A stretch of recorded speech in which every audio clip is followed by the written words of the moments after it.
This storage unit looks like somebody left a whole snack aisle in the palm of your hand. There is a Pop-Tarts box, another Pop-Tarts box, a tiny can of Pringles, a Rice Krispies Treats box, and a Swiss Miss hot cocoa canister. But none of it is food. It is Shopkins Real Littles, grocery packaging shrunk down until your brain says, "Wait, I know that box," and then immediately says, "Why is it so tiny?" That is the trick that made these little things work. Shopkins started in 2014 as cute collectible characters based on grocery and household objects. Little cakes, little cleaning supplies, little snacks, all turned into characters with faces and names. Then in 2019, Moose Toys brought the idea even closer to the real supermarket with Real Littles. Instead of just inventing pretend groceries, the line partnered with real brands and made miniature versions of packages kids and parents already recognized. So a tiny Pop-Tarts box was not just a rectangle with bright colors. It was a miniature memory. You already knew the blue box, the flavor banner, the frosted pastry picture, the whole breakfast-style language of it.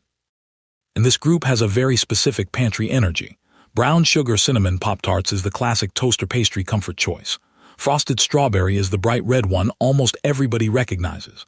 Pringles sour cream and onion brings the snack in shape. Swiss Miss adds the hot cocoa tub. Rice Krispies Treats birthday cake is basically a party square pretending to be a cereal bar.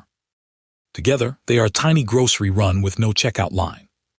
The funny part is that package design still works when it is shrunk. The colors, logos, flavor names, little nutrition panel shapes, and mascot-style graphics are all doing the same job they do in a real store. Grab your attention fast. Only now they are doing it at toy scale, which makes the whole thing feel a little ridiculous and weirdly charming. That is why many grocery collectibles became such a rabbit hole for collectors. One piece is cute. 5 pieces start to look like a shelf. A dozen pieces become a tiny pantry.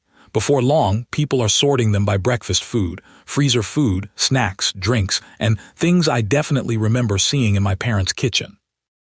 Moose Toys said Real Littles was a nod back to the original Shopkins idea, because the first Shopkins were already rooted in grocery and household items. Real Littles just made the connection more direct. Take the brands people know, shrink the packaging, tuck in a matching tiny character, and turn an ordinary supermarket object into a checklist collectible. This little lot is not rare museum treasure. It is better than that in a different way. It is a tiny plastic time capsule of modern snack culture. The boxes and cans people walked past 1,000 times, miniaturized into something you can line up, collect, and laugh at. It is what happens when the pantry gets cute. The toy aisle borrows from the grocery aisle, and a storage unit coughs up 5 tiny snacks you absolutely should not try to eat.